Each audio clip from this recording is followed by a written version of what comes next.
A confused jury turns inward.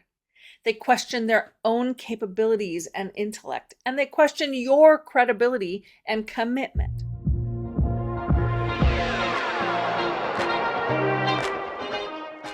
Welcome to the Foster Your Voice podcast with me, Kristi Foster. After a 30-year career in music and theater, I never imagined I'd be coaching trial attorneys. But once I entered your world, I quickly realized how critical and underutilized voice is in the courtroom. The truth is, you don't win trials with brute strength. You win with your voice. I'll give you tools to unlock your voice so you can communicate not just with purpose, but on purpose. If you want quick action tips to help you stay calm and in control, keep jurors engaged, and inspire your listeners to action, all through the power of your voice, you're in the right place. I'm Kristi Foster, and I'm here to help you foster your voice. Hello, Foster fam, welcome back. Hey, if you haven't already, let me just ask you again, please leave a review and a 5-star rating on your podcast platform. That really helps other people find this episode and find this program. Another way that you can help spread the word is to share an episode with a colleague. This would be a good one to share because it's beginning of a 4-part series that I think you'll really enjoy. So consider sharing this episode or any of them with a colleague. I'd really appreciate it. Let's get more people in on the conversation. Now, not too long ago, I was introduced to a formal concept that I had innately known for a long time. I just didn't know a formal title for it, but I do now. So for a long time, I've worked and coached under the premise that jurors have to connect with the case material somehow. They need to be able to relate to it. Those are things that happen in the prefrontal cortex, which is where decision-making happens. You, as an attorney, need to get the information beyond the information processing centers and get it to the decision-making spot. And you do this by infusing meaning into words.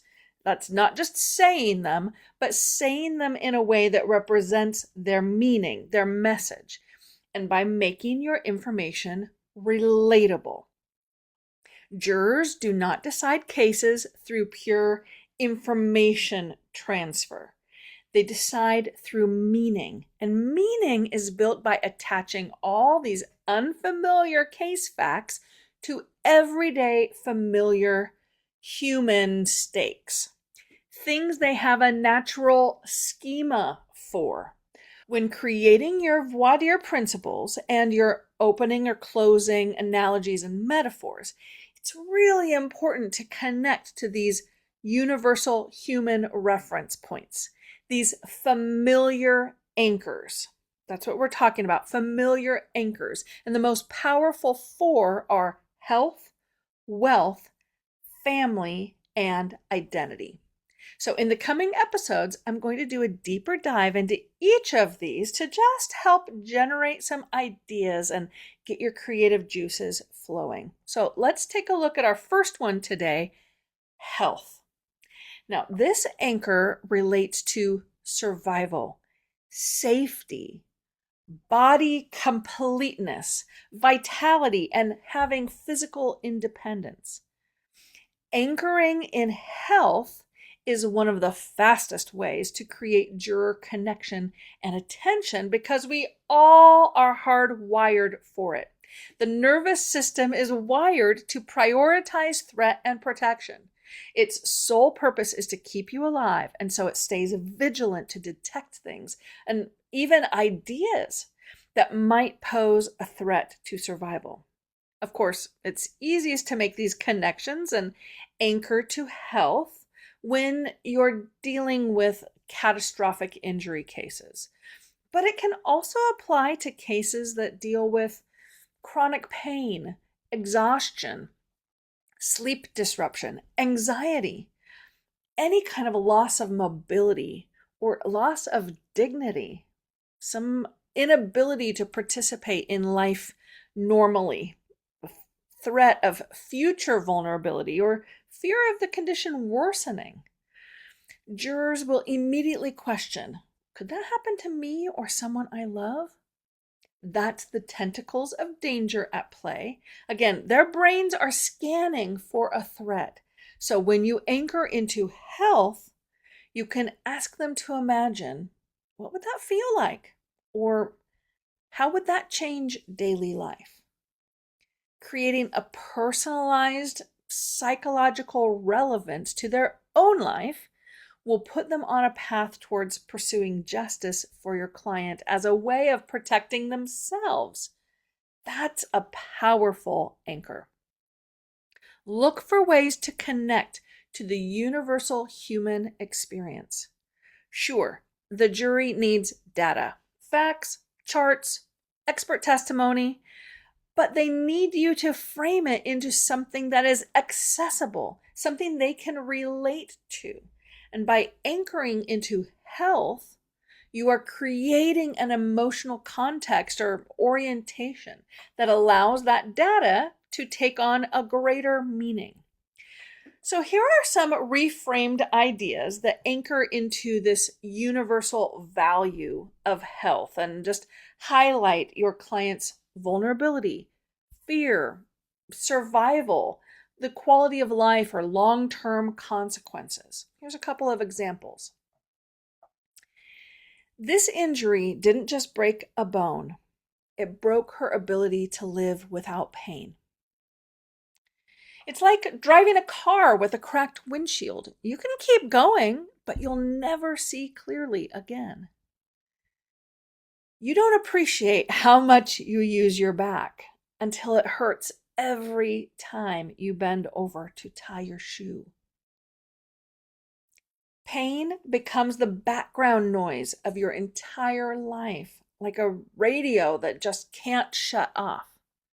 And then the last example, think about the last time that you had the flu, just for a few days. Now imagine feeling worse than that every single morning for the rest of your life. Give them both. Give them data and human experience.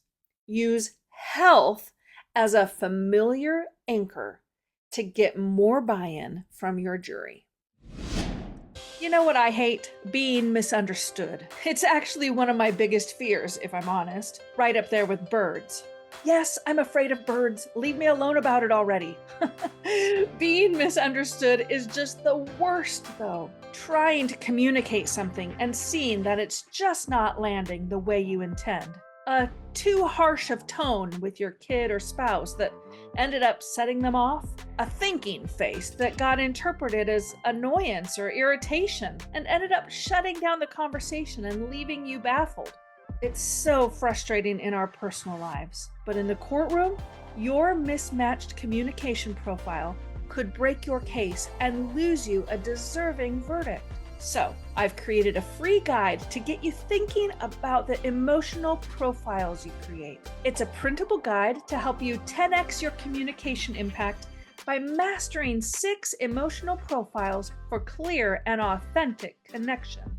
I break down the 6 core emotions: happy, sad, love, pride, anger, and fear by giving you face, body, and breathing cues. Plus, I show you exactly which point on a 1 to 10 scale you should be with your pitch, pace, melody, volume, and tone in order to authentically capture the center of that core emotion. The link to get your free guide is in the show notes or by simply going to my website, fostervoicestudio.com. Don't wait to clear up your part of miscommunication and misunderstandings. Get your free download today.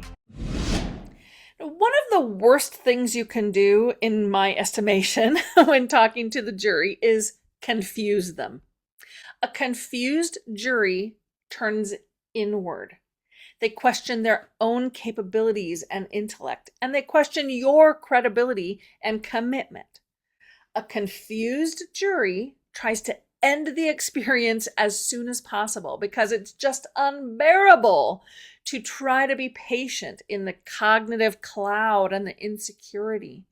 Fast decisions from an ill-equipped panel usually don't go in your favor.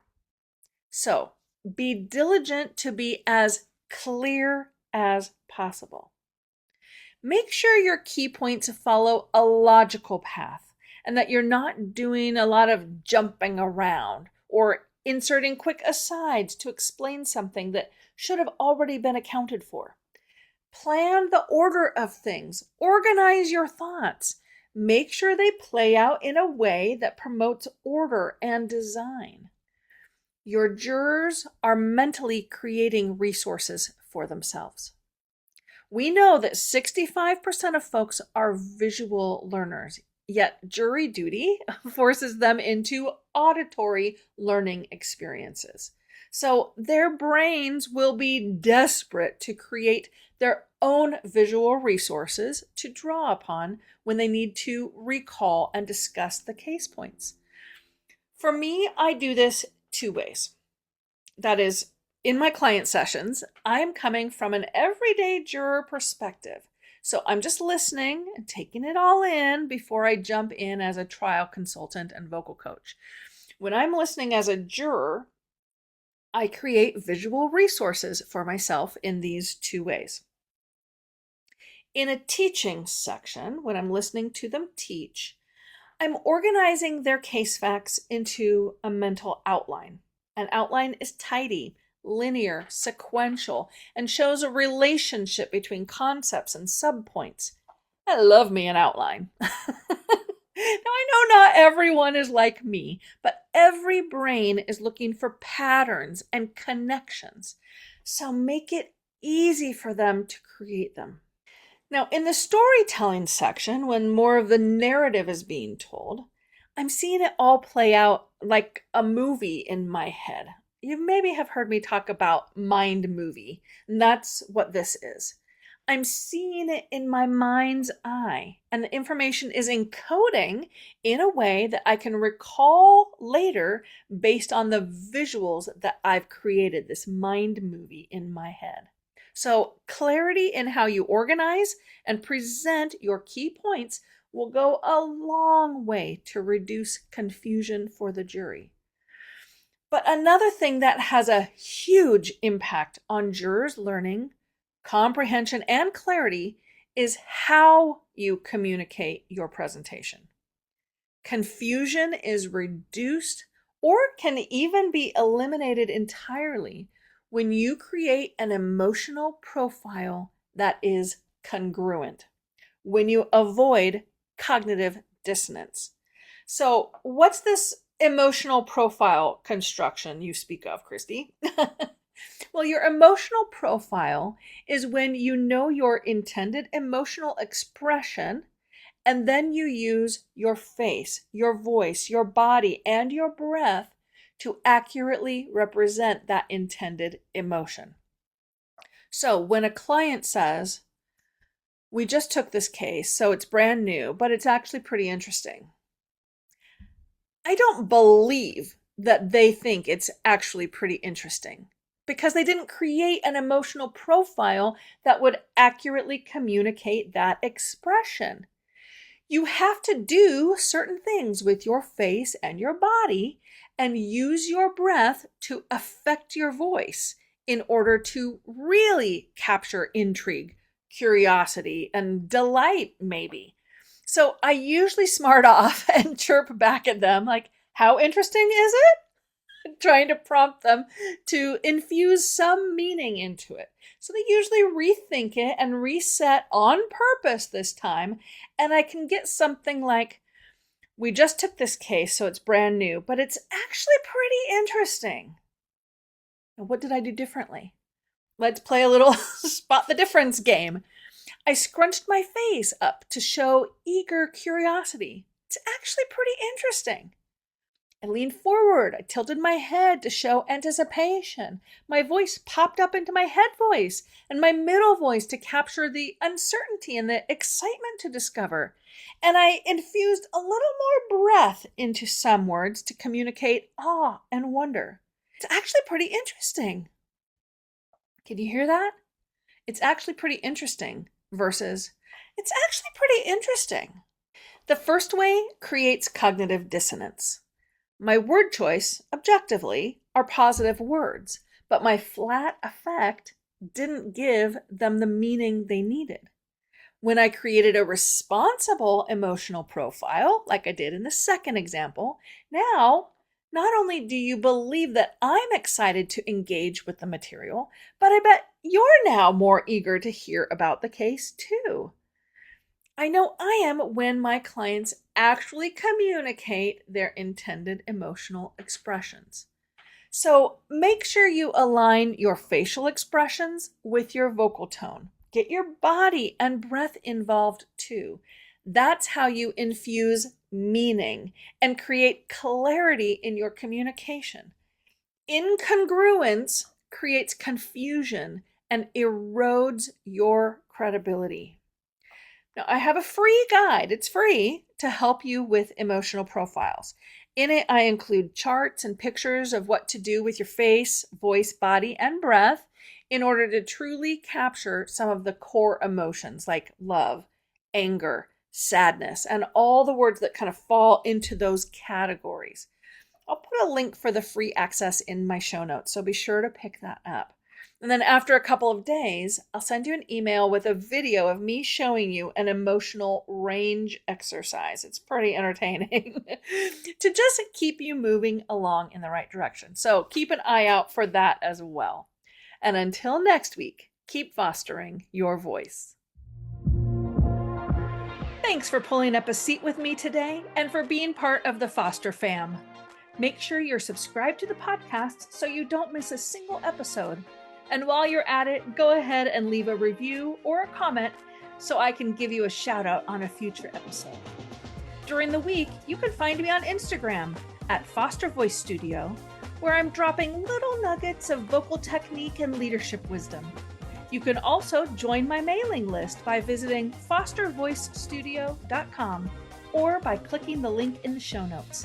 I'll send a weekly vocal tip every Tuesday directly to your inbox. Until then, keep fostering your voice.